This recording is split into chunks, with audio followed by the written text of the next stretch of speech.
陆中和，男，33岁。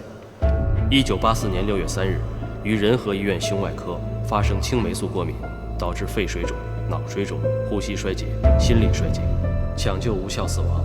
此例涉及医疗事故，患者病历及所有相关资料已交由市卫生局封存。1984年7月10日。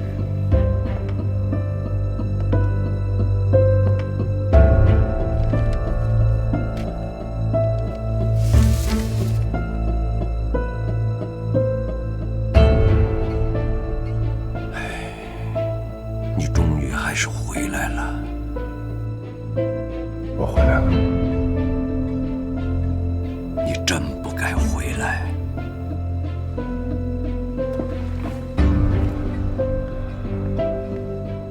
我必须回来。你知道你要面对什么吗？你已经看到了，这件事早就盖棺定论，凭你一个人，不可能犯得了。至少现在，我已经不是一个人了。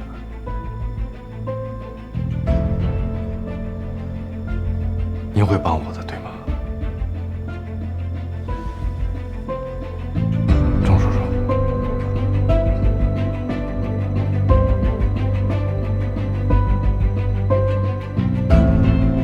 我只是个急诊大夫，胸外的事情，就算我有心帮你，也插不上手。以前并不是。以您的水平，应该是一位优秀的手术大夫，不是吗？我的整个医疗生涯，几乎都是在急诊度过的。过去、现在、未来，我都属于急诊。可陆晨曦不是，他是天生的手术大夫，这一点你很清楚。他确实是难得一见的天才。陆晨曦被赶出胸外，你是出了力的。我不否认。为什么要这么做？为什么要当杨帆的打手？仅仅是因为你需要得到杨帆的支持吗？还是因为他是傅博文的学生吗？你知不知道，她是陆中和的女儿？我知道。你知道？她和你一样，都是那场事故的受害者，你为什么还要伤害她？难道仇恨已经把你扭曲到这种程度了吗？关于陆晨曦，我恐怕无法回答您的质问。我只想再问您一次，您到底肯不肯帮我？我要是拒绝呢？庄大夫要连我一起对付吗？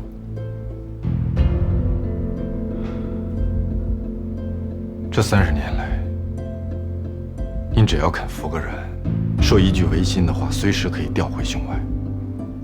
但是您没有。现在我请求您，跟我一起查出真相，好吗？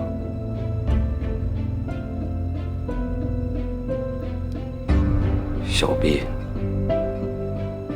以前我只是可怜你，可怜你们母子，我愿意尽我所能帮助你们。可是现在，我看到你这个样子，我甚至有点怕你。钟叔叔，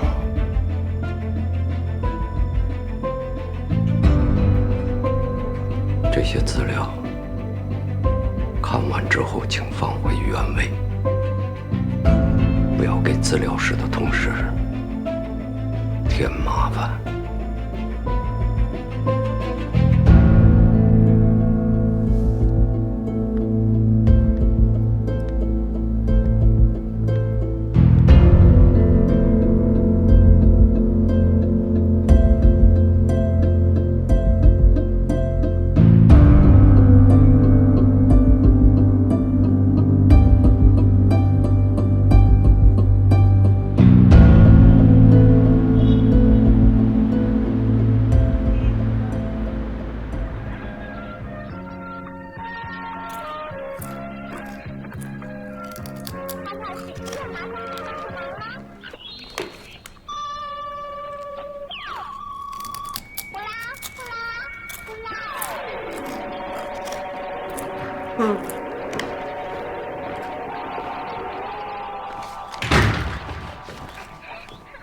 一定是新花样的地点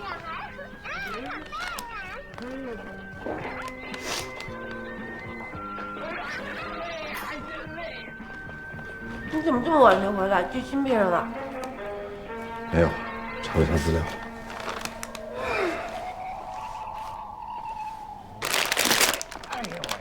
这都多少年前的片子了？我记得上小学的时候，院里的小女孩都凑在一起看。怎么想起来看她了？看着玩。这是我23岁生日的时候，我前男友送我的生日礼物。 23岁，大5，临床实习呢。那时候我们俩是我们班的最佳手术搭档。当时他送我这个动画片，我也在想，为什么呢？看动画片我还是爱看机器猫。就是，那大口袋里什么好东西都能掏出来，那多好玩！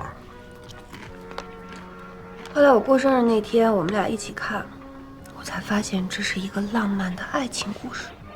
一个善良的小姑娘带着自己的梦想去闯荡世界，一个男生在她的身后默默地守护着她，给她空间让她成长，让她遇到困难的时候就出来保护她。他是告诉你，这是他想跟你在一起。他可没这么说。不过看到后来，李嘉文在小裴走过的路上都播下了花，我哭了，他牵了我的手。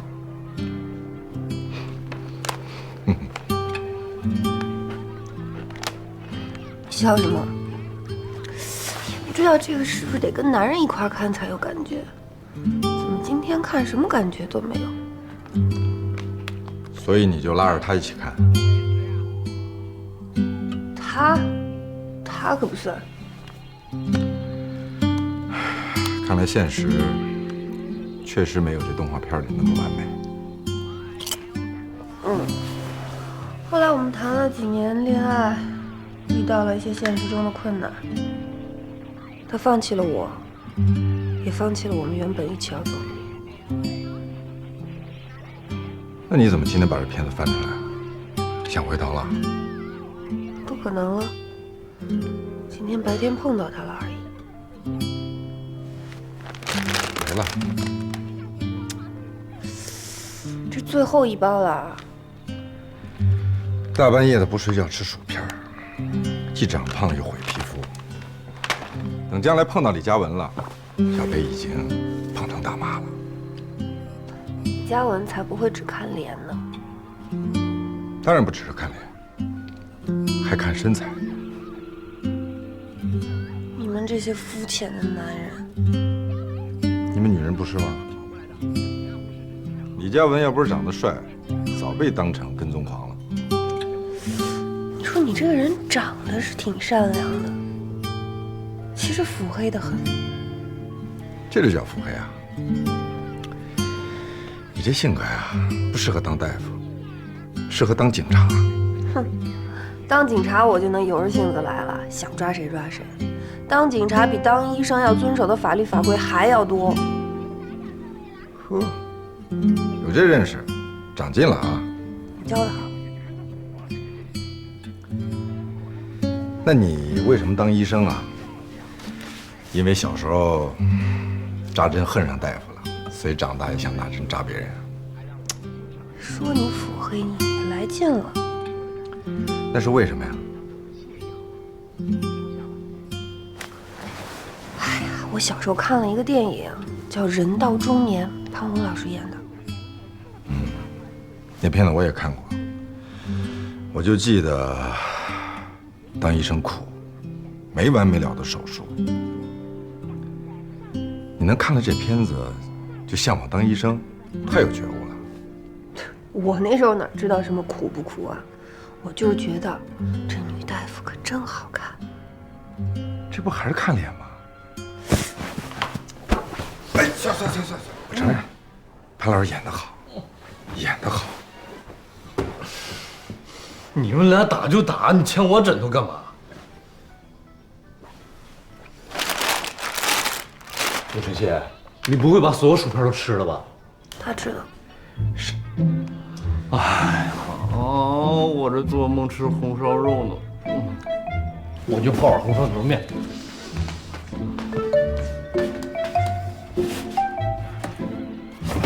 方便面也没了。你们是不是就吃垃圾食品啊？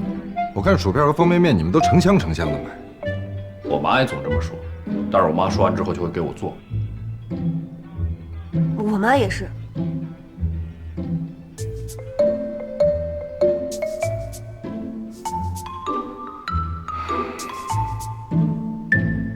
冰箱里有什么呀？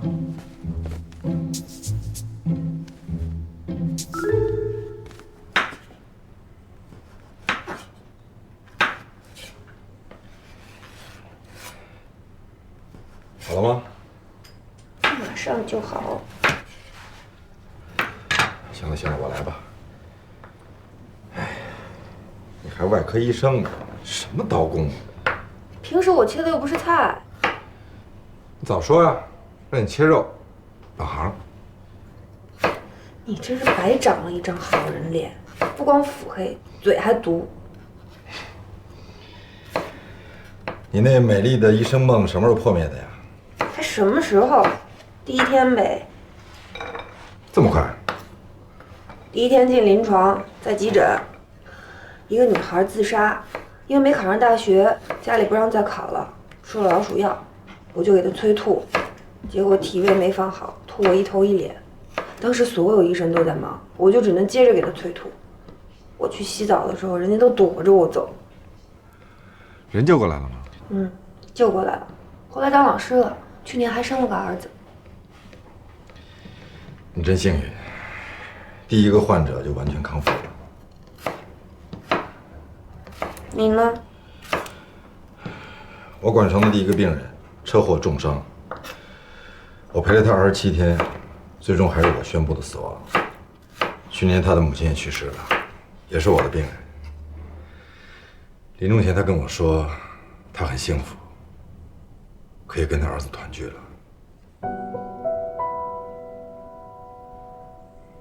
其实我一直觉得，做医生最重要的就是不能被死亡打垮。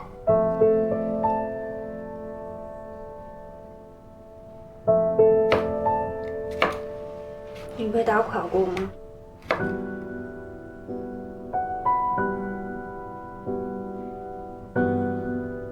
你去把陈少聪炸的那个扁豆拿过来，可以下锅了。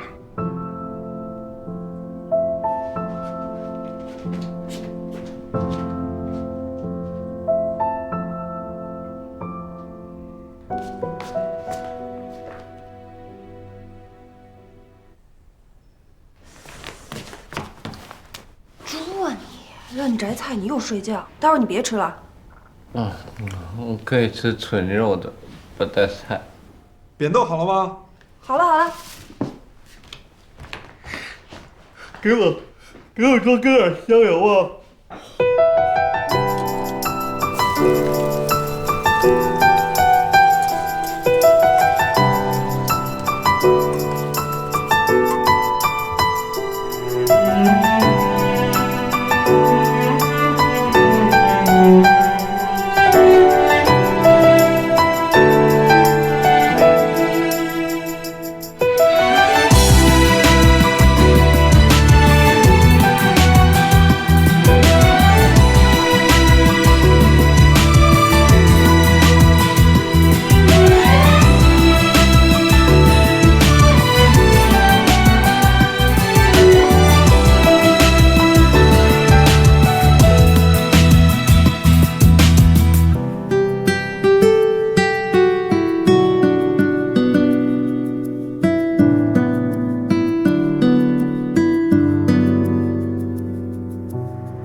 心率血压已经恢复了，问题不大。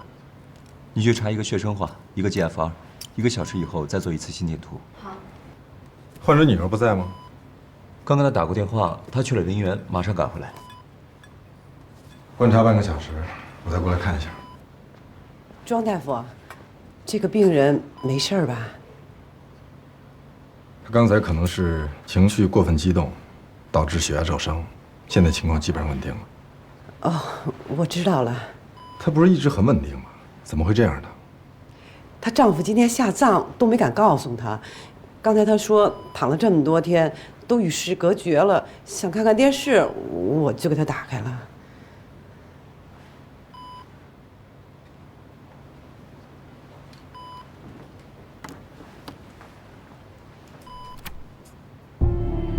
刚才副院长为我们讲解了肺移植手术过程当中最危险的部分。那么请问副院长，在这次的手术当中有没有遇到过这样的突发情况呢？您又是怎么面对的？突发情况不是每次手术都有的，一帆风顺也是不可能的。比如这位患者 COPD 多年，支气管扩张严重，弹性降低，肺动脉硬化，这些都给吻合增加了难度。中间也失败过几次，历史比较长。不过，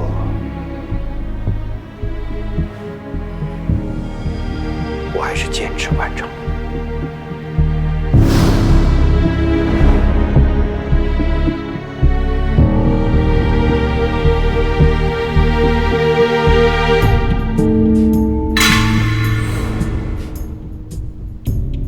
我希望徐芳英能够顺利康复。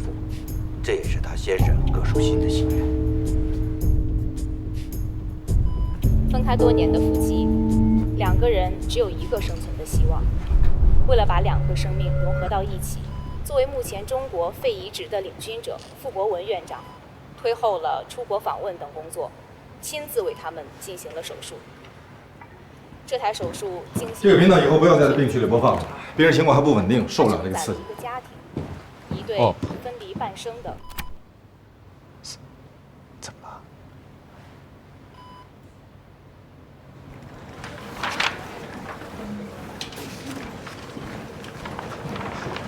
什么都别问，跟我来。抽什么风啊？我没签完字呢。哎呀，你又牵串了是不是？干嘛呀？我觉得有件事情你必须得知道，但是我又在纠结，我该不该告诉你？什么情况？那你到底是说还是不说？我知道我说了以后你肯定会骂我，但是我觉得你应该知道。爱上我了，要表白啊？不，老大，我有女朋友，就算我没有女朋友，我也不敢找你啊！烦死了！你不说我走。哎，别！我说，我听说徐芳英的肺移植手术其实不是副院长做的。你胡说什么呢？真正主刀手术完成关键部分的人是庄树。不可能吧？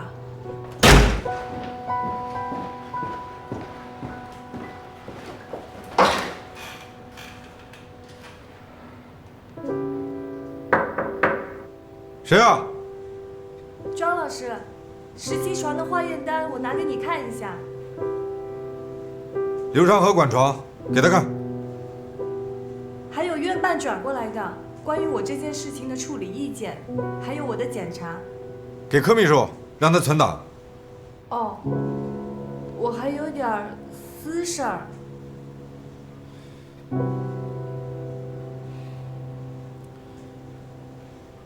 进来吧。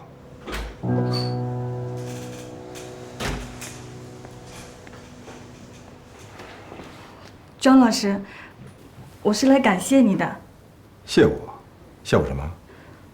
我以为我闯了祸，再也不能继续留在这进修了。谢谢你帮我。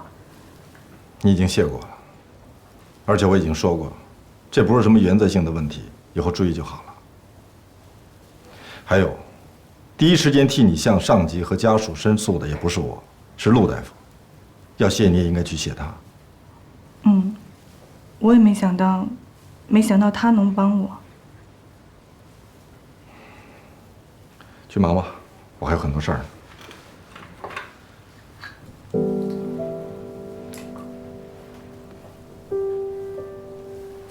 还有什么事儿吗？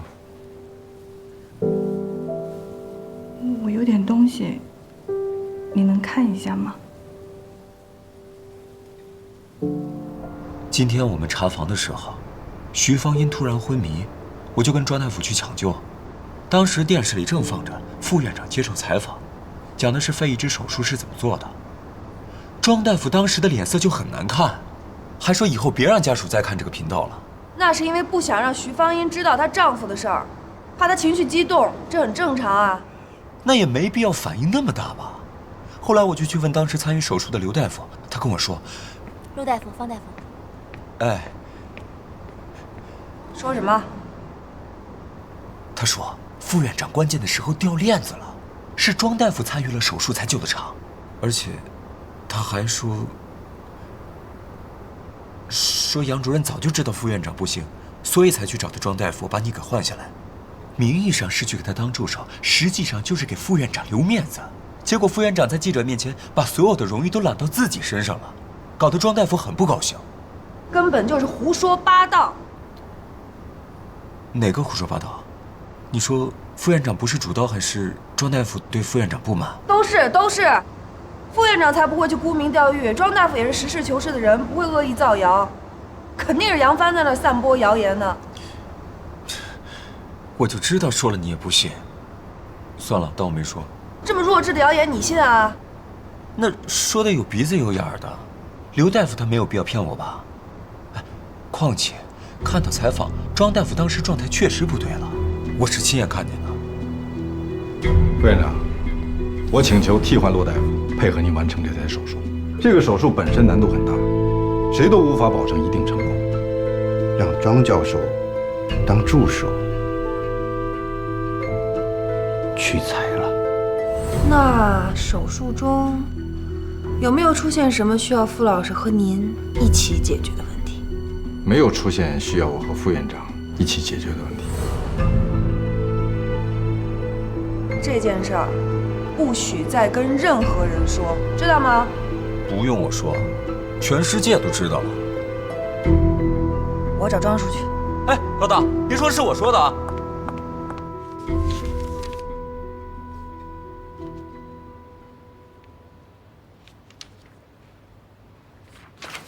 志军，上班时间不能总是画画吧？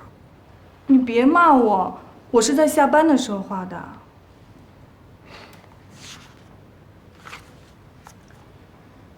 又要值班，又要学习，还有时间画画。你平常晚上都不睡觉？只要有想画的东西，我就睡不着，一定要画下来，心里才踏实。张老师，我昨天看到你在安慰小林森，我就把那个画面画下来了。你可以把这个画送给他。画得真好，他会喜欢的。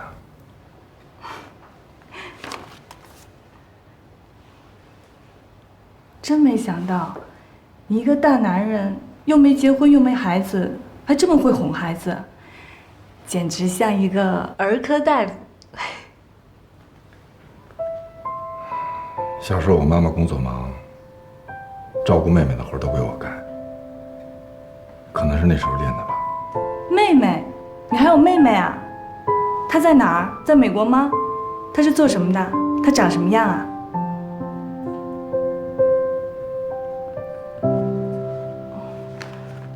我就是觉得有你这样的哥哥，真幸运。他跟你一样，很小的时候就被人贩子给拐卖了。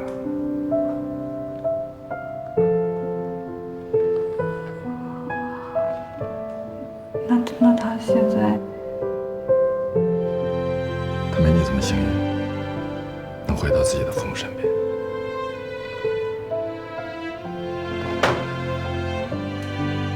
的丢失，都是因为我的疏忽。这也是我这一辈子最愧疚的事儿。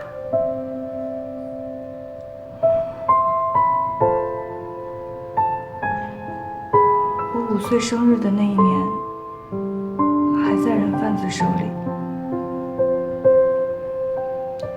那时候我悄悄对自己许愿，希望爸爸妈妈能找到我。过了没多久，就真的找到我了。从那个时候起，我就再也不敢许愿了。我想把我的好运气都留给最重要的事情。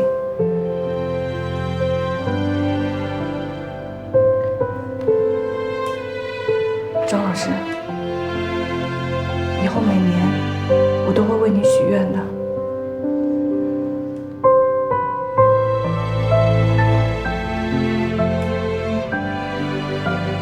你放心，我们兄妹俩一定会团聚的。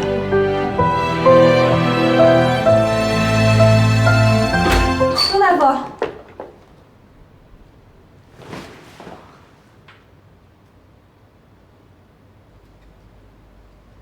陆老师，我给林森画了漫画，哦，还有庄老师的，我拿过来。我找你有事儿。哦，正好我也想找你呢。关于明天的手术讲座，我想跟你讨论一下。我先走了。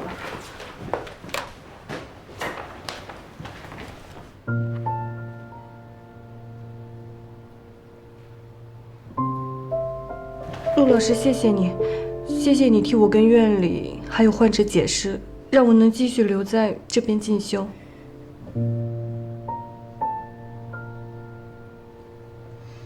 解释肖正的事儿是因为我是当天的责任大夫，更重要的是你说杨帆想让你走人，他不合规矩的收你进来，我看不惯。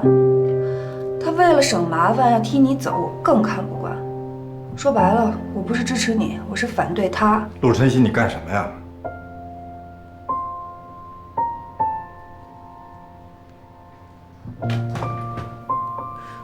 陆老师，再见。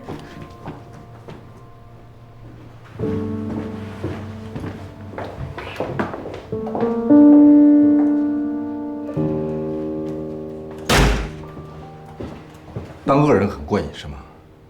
不需要理解，不需要感谢是吗？你怎么这么幼稚？我不是不愿意被感谢，我是不愿意被不喜欢的人感谢。还有，千万别被不喜欢的人喜欢上。不喜欢的人，陆大夫不喜欢的人很多吗？不多。人和胸外，第一，杨帆，不像医生像商人，看病搞得像买卖，我烦。第二，楚俊，不管他怎么努力，他的水准就是比想要来进修的那些医生差很多。他能进来，靠的是杨帆徇私。你怎么知道？我知道我没有确凿的证据。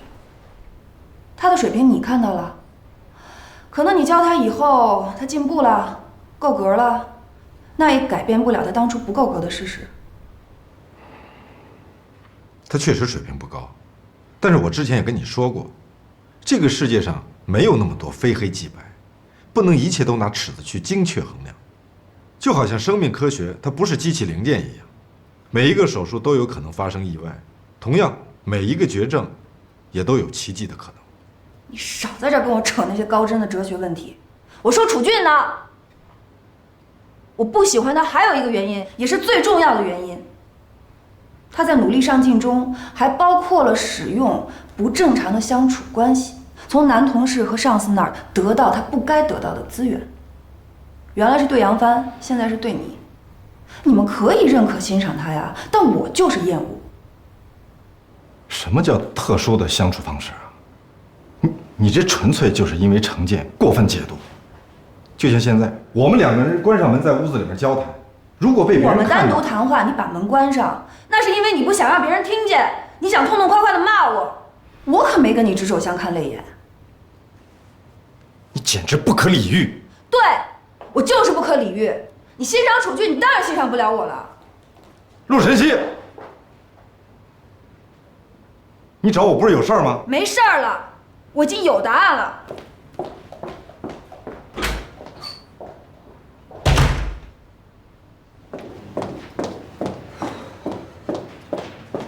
陆老师，陆老师，说，你要的肺移植手术资料。看电视有人吗？张大夫在里边。知道了，忙去吧。哎，可以先术前化疗，缩小肿瘤，然后再手术。可是，对不起，我走错了。哎，陆晨曦，别走啊，正准备找你呢。薛鸾的老师除了心梗，还查出了食管癌，这方面你是专家，来来来，给点建议。你能给看看吗？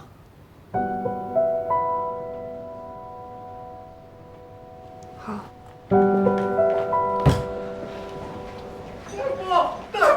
大夫，救救我大太！来来，往里走。我得了个胃。来，快放手。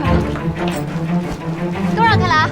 保持空气畅通。护士，他没事吧？他出可多血了，你快救救他吧！护士，他晕过去了，怎么办？需要输血吗？白雪，拿下血压计和听诊器，叫下陈大夫来。好。他手上这有伤，还有哪有？我进去晚了，进去的时候他已经割下来了。你是进去以后才割的，还是说割完以后进去的？割完我就进去了，血已经流出来了。白雪，血压计拿来。血压计，大夫，你救救他！陈大夫叫了吗？叫了。好。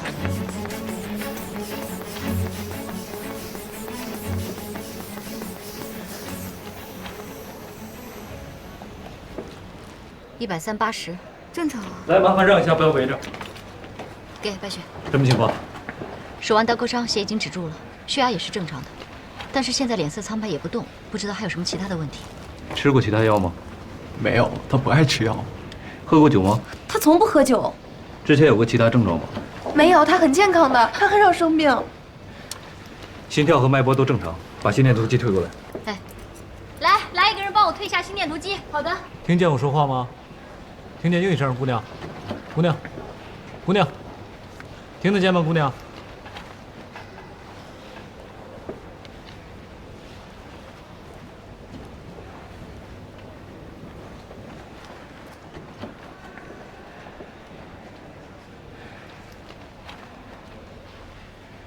割完之后就用这个包的。对，他刚割完我就包上了。这出血量看着也不大。心电图进来了。接着。来，你们这些人让一下。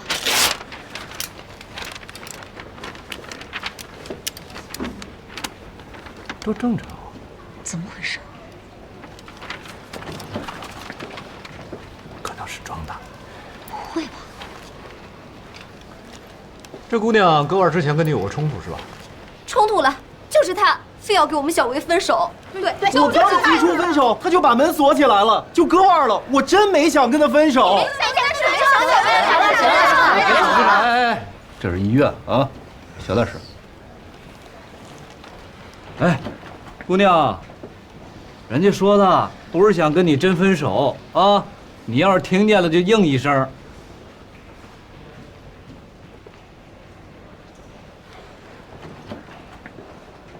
你说他的指标都正常，他怎么就是不醒啊？要不要去叫神内的专家来看一看？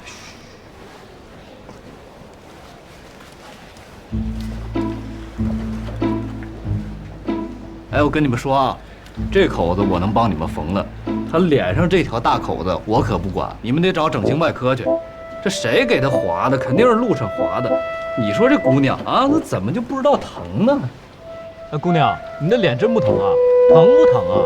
哎，姑娘，到底哪儿疼啊？你手腕疼。刚刚发生过心梗，这个月肯定不能手术。我刚给心内的赵老师和放射科的同事都发过信息，看看明天能不能会诊。多谢啊。谢什么？就算是其他病人，不是你，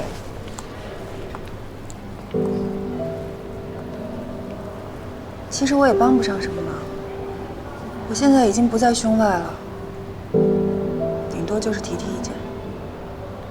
晨曦，你怎么会调到急诊去了？这还用问啊？性格糟糕，固执偏激，惹人讨厌，被踢出来了呗。不至于吧？关于我，你应该是最有发言权的。我记得我说过要用手上这把手术刀让你后悔，你当初就觉得挺可笑的吧？没想到，现在连拿手术刀的机会都没有。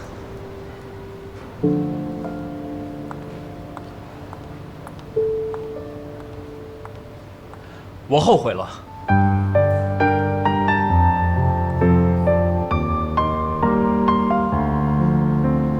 一直都在后悔。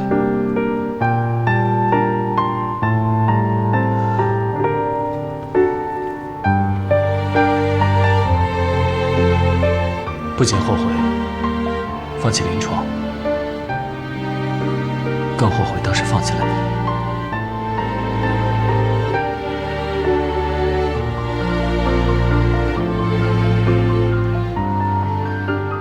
庄大夫批评的很有道理，你们的工作也太不细致了。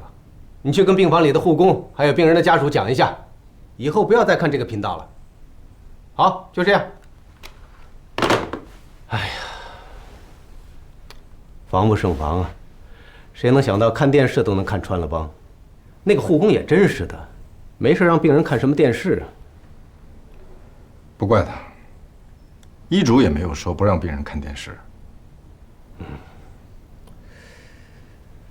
副院长那个采访我看了，确实有点不太厚道。主要部分明明是你做的嘛，这个大家心里都清楚。消消气，别太往心里去了。你觉得我在生他的气吗？我为什么要生气？他能无耻到什么地步，我会不知道吗？假如他能当着记者的面承认自己做不了手术，我反倒会惊讶。那就好。你放心，他也蒙混不了几天了。胸外科已经传言四起，他要是自己下台，算他聪明。他要是不聪明呢？他要是不聪明，下个月的院务会，这件事儿就是头号议题。到时候我会邀请你参加的。所以，记者是你安排的，那个现在在科里上蹿下跳传八卦的刘长河，也是你安排的，对吗？别以为我不知道你在干什么，要不然我提醒你，我要的是让他说出真相，不是让他离开。我没兴趣参与你们的争权夺位。我让傅伯温下台，跟你的愿望并不冲突啊。他卸下院长的包袱，会更容易让他开口。我要的不只是廉价的道歉。一个退休的老头子，鞠躬说声对不起，对我来说毫无价值。我要的是他在院长的位置上，以医生的身份，当着所有人的面，承认当年做过的事情。这样才有意义。你没病吧？这可能吗？庄叔，你这么多年在美国读书读傻了吧？只要给我时间，我就一定会找到证据的。你不要胡来。等等。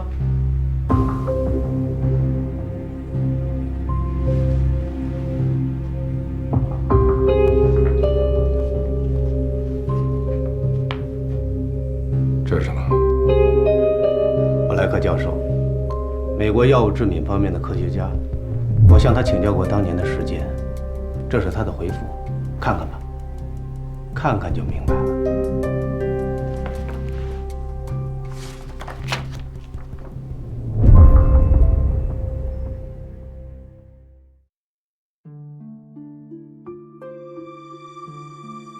好久不见，虽然这是我们第一次相遇，我看见阳光落在我左边，你的影子在右边。当我转身，你仍在守候吗？什么都不